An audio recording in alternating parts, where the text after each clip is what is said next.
Good morning, students. So far we discussed how sufficient statistic can be derived, how minimal sufficient statistic can be derived. So far we have talked about statistics only, but we ultimately want to find an estimator for the parameter. So the idea is to convert the statistic into an estimator. But are we going to do this always? Can we come up directly with some estimators, some popular estimators? So when it comes to estimation, the foremost or the most basic notion or the idea used while estimating is the unbiasedness. So today let us discuss what do we mean by unbiasedness and how does it impact the whole process of estimation. So suppose Tx is an estimator of some parametric function, say g theta, based on a sample x1, x2, xn, like this. Then what do we expect is that this observed value, means which you call, so Tx bracketed capital X will be an estimator. So this is basically an observed value of the estimator. So we call it as an estimate. So this estimate should be as close as possible to the uh, function which is to be estimated, that is g theta. But theta itself is not known. So g theta is not known. So how do we know how much is this difference between the Tx and g theta? So this term, this difference is undesirable, or we want Tx such that this difference will be as less as possible, as minimum as possible. So this term basically represents an error which occurs while estimating g theta through this value Tx. So this term is treated, this term now either you say Tx minus g theta or g theta minus Tx.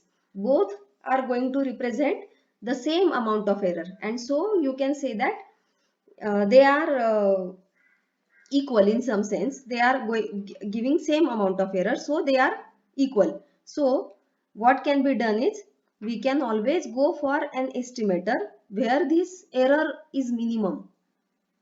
This kind of, this is also called as bias. So the so an estimator such that when you consider the average value of the estimate in the long run, then that should match with the function of interest. So in short, instead of considering the average value, how do you consider average value? Probabilistically, you will go for the expectation of the estimator. So an estimator for which the expectation of the estimator is same as the parametric function or the function of interest for every value of theta in the parameter space, such an estimator is called as unbiased estimator. So this you have already studied, unbiasedness you have studied. Uh, so a function which, for which an at least one unbiased estimator exists is said to be estimable function. So we are going to discuss estimability again, but let us first properly define an unbiased estimator. So an estimator Tx of g theta is unbiased for g theta if this happens. So now in short, what do we expect when you use this repeatedly, and if you look at the expected value, average values of all these observed values of the estimator, then the average will be closer to the parametric function. So this is what we expect when we say unbiased estimation. So let us define now estimability. So a parametric function is g theta is said to be estimable if there exists an estimator Tx such that Tx is unbiased for g theta. So in short, an estimate and a function is estimable if it has at least one unbiased estimator. So now, can a function have more than one unbiased estimator? Yes, it can always have more than one unbiased estimator. You might have seen so many situations where you have multiple unbiased estimators. So for example, take normal theta, theta square. You will have different unbiased estimators for theta because theta is involved in the mean as well as in the variance. So different unbiased estimators can be constructed using the sample mean and the sample variance. So can we put all these unbiased estimator together? So suppose all such unbiased estimators are put together and we create a class of unbiased estimators. So usually script U is used to denote such class of unbiased estimators. So script U G will be the class of unbiased estimators of G theta, which is defined like this. So what can we say? We say that G theta is estimable if this class is non-empty. Means if this class contains at least one estimator, then G theta will be estimable. So why do we need to consider estimability? Can there be functions which are not estimable? Means can there be functions of theta for which no unbiased estimator exists? So let us try to answer these questions. So if we come up with at least one example or a situation where unbiased estimator does not exist, then we can safely say that it's not necessary that every parametric function will be estimable. So let us try to study it more, the notion of unbiasedness and estimability through some examples. So suppose you are dealing with Poisson setup. You have a sample of size 1 from Poisson distribution. Let it be denoted by x. And now we are talking about two parametric functions. The first function is the parameter itself and the second function is e raised to minus theta. So now because expected x is theta, x will be an unbiased estimator of theta here. So very simple. So g1 theta is definitely estimable. So see, when you say a function is estimable or not, it depends on the sample size also. So here in this case, theta is estimable even when the sample size is just 1. So what about g2 theta? Can we estimate g2 theta using sample of just size just 1? So how can we answer this? So notice that this e raised to minus theta is simply probability that x is equal to 0. So when you are dealing with a parametric function which is nothing but probability of an event related to that random variable, then you can always attach and you can always create an estimator by defining indicator function related to that event. So here x is equal to 0 is an event. Suppose it is a event, or you can say it set. So it's a Borel set basically. So it's set A. So I can say that I have an estimator which takes value 1 if event A happens and 0 otherwise. So here we are defining an estimator which is a function of x which takes value 1 if x is equal to 0 and it is 0 if x is not equal to 0. So in this case, expected value of tx will be e raised to minus theta. So this indicator function of x is equal to 0 is an unbiased estimator of e raised to minus theta. So not a great estimator, but yes. So based on a based on the sample of size 1, you can estimate theta as well as e raised to minus theta. So estimability in a way answers many other questions also. So can we, it is possible that some functions are estimable uh, for a higher sample size, for a larger sample size, but they may not be estimable for a sample of size 1 only. So let us see, do we get such situations? So suppose x, again we are in Poisson setup. Let us take g theta is equal to 1 by theta. Can we, now let us try to check whether this 1 by theta is estimable if we have a sample of size 1 only. So we are assuming negation. We are assuming that an unbiased estimator exists. So suppose Tx is the unbiased estimator. So this will be true. I am sorry, here theta should be greater than 0, not less than 1. Theta should be simply greater than 0. So this I must have expected value of Tx should be 1 by theta. So summation over x, Tx e raised to minus, so the PMF of x, this expectation should be 1 by theta for every theta greater than 0. So I will take this theta to this side, and so here I will have, and this e raised to minus theta I am taking to the right hand side. So I will get this inequality, Tx theta raised to x plus 1, this I will have e raised to theta upon x factorial. So now this e raised to theta, I will expand it. We know how it can be expressed as an infinite series. So this this will be theta raised to x by x factorial. So I have two series on both sides. On the left hand side I have this series, and on the right hand side I have this series. Both are convergent. So this and these series are equal for every theta greater than 0. Now notice that if you expand this is true for every theta greater than 0. So it's like I am having different terms on the left hand side and right hand side, where different powers of theta are involved, isn't it? So on the left hand side I have t0 into theta plus t1 into theta square plus t2 means t at point 2 into theta cube by 2 factorial and so on. And this should be equal to 1 plus theta square by 2 factorial plus theta cube by 3 factorial and so on. And both these series should be true for every theta greater than 0. Now how this can happen? So now notice that this will be true if the coefficients match. Na? Here I have term of theta. So here also I have a term containing just theta, exactly one term containing theta, then exactly one term containing theta square. Here also I have exactly one term containing theta square. So these will be equal if, because this is true for every theta greater than 0. So these two will be equal when all the coefficients are equal. But notice that you don't have to even go into this much. Notice that right hand side has a constant 1, whereas left hand side has no constant.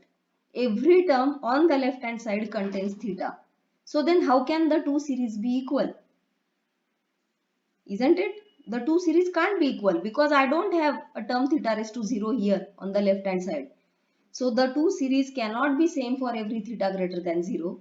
And so this does not hold. And so this is not true. And so we have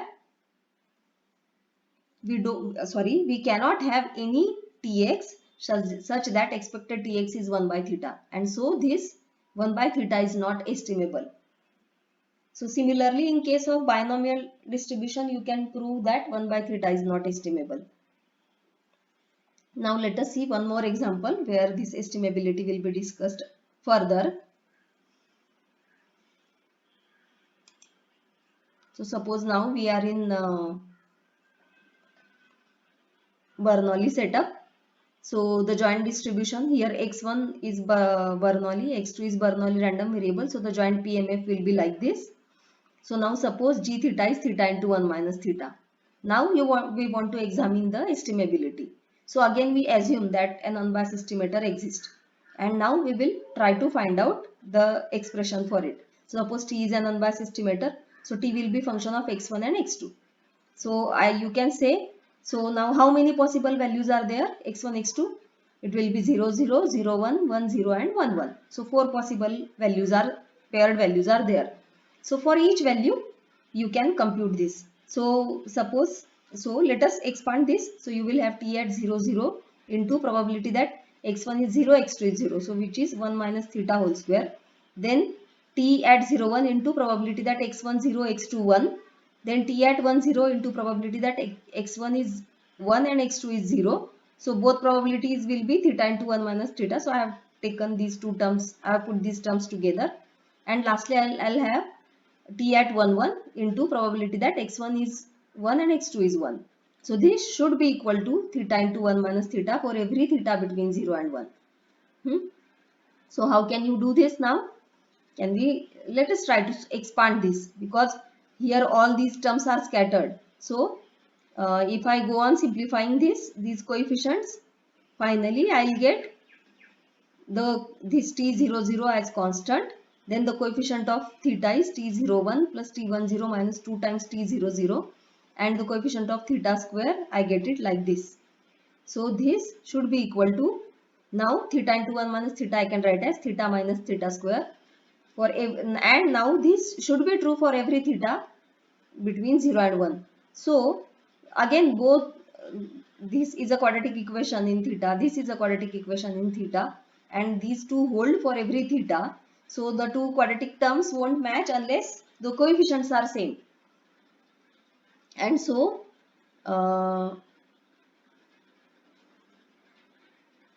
by this for each theta in open interval 0 to 1 and not the paired value 0 1. Huh? By this I mean for each theta in the open interval 0 1. We must have the same coefficient of theta raised to r. So theta raised to 0's coefficient means the constant term should match, the coefficient of theta should match, and the coefficient of theta square also should match. So when the two will be equal, now see here there is no term, no constant.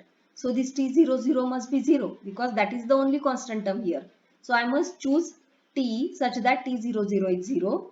Then what is the coefficient of theta here? On the right hand side the coefficient of theta is 1.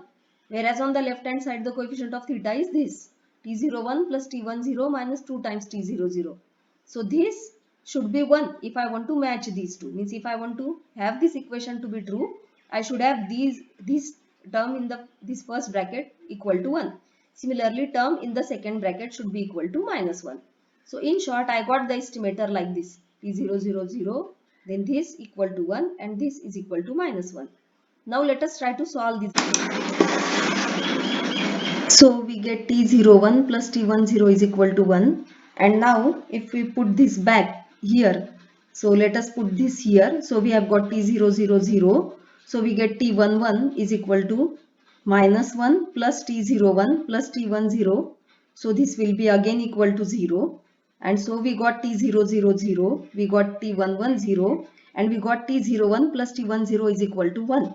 So only these three things we have. So we can choose T01 equal to say alpha and T10 is equal to 1 minus alpha, where this alpha is anywhere between 0 and 1. So any estimator which takes values like this, it is 0 when x1 x2 is 0 0 or x1 x2 is 1 1, and it satisfies this condition or it takes this form. This estimator will be an unbiased estimator for theta into 1 minus theta. So indirectly we have got a class of unbiased estimators where T is defined like this. So one more example we will see quickly. So suppose we are dealing with a random sample from normal distribution with mean 0 and variance sigma square, and now we are interested in estimating G sigma square, which is 1 by sigma. Now one way of obtaining estimators, unbiased estimators, we have seen. We equate and then we simplify the equation. We equate, we say that there exists an unbiased estimator, and so we equate its expectation with the parametric function, and then we go on solving that equation. That is one method. Another way is the usual way, that is try to find an unbiased estimator of the parametric function. So can we find an unbiased estimator of 1 by sigma? So for that we can consider the minimal sufficient statistic. So let us try to find an estimator of 1 by sigma which is a function of this t, or which is based on this statistic t. So now we know that summation xi square by sigma square has chi-square distribution with n degrees of freedom. So what can we get from this? We are looking for expectation of some function of this which will be 1 by sigma. So keep this intention in your mind. So now because of this what we have is expectation of xi square by sigma square will be n, and variance of this will be twice n. Means I'll have increasing powers of sigma here as I go on increasing power of this. So suppose z is this summation xi square by sigma square, then the PDF of z will be like this, and expectation of z is n, variance of z is twice n. So expectation of t is n sigma square and variance of t is 2n sigma raised to 4. So expectation of z square will be 2n plus n square, and so expectation of t square will be 2n sigma raised to 4 plus n square sigma raised to 4. So see, as you go on increasing the powers, as you increase the power of t, means t raised to k, if k is positive, then sigma raised to, you will have accordingly increasing power. So we want 1 by sigma, means inverse power. So we should look into inverse moments of t. So how can we find inverse moments? Means in short, expectation of t raised to minus k, something of this type. So let us try to first find the moments of the kth moment of z. So if you go on solving this, finally you get the expression like this, 2 raised to k gamma n by 2 plus k upon gamma n by 2, provided that this n by 2 plus k is positive. Means n by 2 is greater than minus k, means n is greater than minus 2k. So when k is negative, the quantity will be positive. So suppose k is equal to minus 1. Let us see what do we get. So when k is equal to minus 1, if you substitute k equal to minus 1, means you will get expectation of z inverse, means expectation of 1 by z. So it comes out to be 1 upon n minus 2. But this expectation exists only if n is larger than 2. So suppose n, the sample size is larger than 2, then what can we have? So expectation of 1 by z is 1 by n minus 2. So but 1 by z is sigma square by t. So expectation of sigma square by t is 1 by n minus 2, and so we get expectation of 1 by t as 1 upon n minus 2 times sigma square. So this n minus 2, if you take to this side, you get 1 by sigma square. So expectation of n minus 2 by t is equal to 1 by sigma square. So see, here we have obtained unbiased estimator of 1 by sigma square, but we are looking for unbiased estimator of 1 by sigma. Now you can guess what should be done, what should be the value of k, so that ultimately we get here 1 by sigma. So I think we should take k equal to minus half. So let us try doing this. So for k equal to minus half, we'll have expectation of z raised to minus half as 1 by root 2 gamma of n minus 1 by 2 upon gamma of n by 2. So this is just a constant depending on n. So I am calling it as Cn. So now z is t by sigma square. So z raised to minus half will be t by sigma square raised to minus half, means sigma by root t. So expectation of sigma by root t is Cn. So let us try to simplify this. So expectation of, if I take this Cn to this side and sigma to this side, so I'll get expectation of 1 upon Cn root t will be 1 by sigma. So but what is 1 upon Cn root t? So it will be root 2 gamma n by 2 gamma upon gamma n minus 1 by 2 1 upon root t. So this will be an unbiased estimator of 1 by sigma. So this is how we get unbiased estimators of different parametric functions. So this is just a way. So here we followed our intuition. We looked at the usual minimal sufficient statistic and then we constructed estimator based on the minimal sufficient statistic. So this example also illustrates a method or a way to construct estimators from statistic. So here are two more examples. Suppose x1, x2 is independent Bernoulli. Examine the estimability of theta cube. So sample size is 2 and the power of theta is 3. So can we estimate? You have to find out the answer. Similarly, one more question I have put here. Show that the class of unbiased estimator of theta is non-empty if theta is greater than, if n is greater than 2. So try to work out these examples on your own. Let us stop the discussion on unbiasedness here. We'll talk more about it in the next lecture.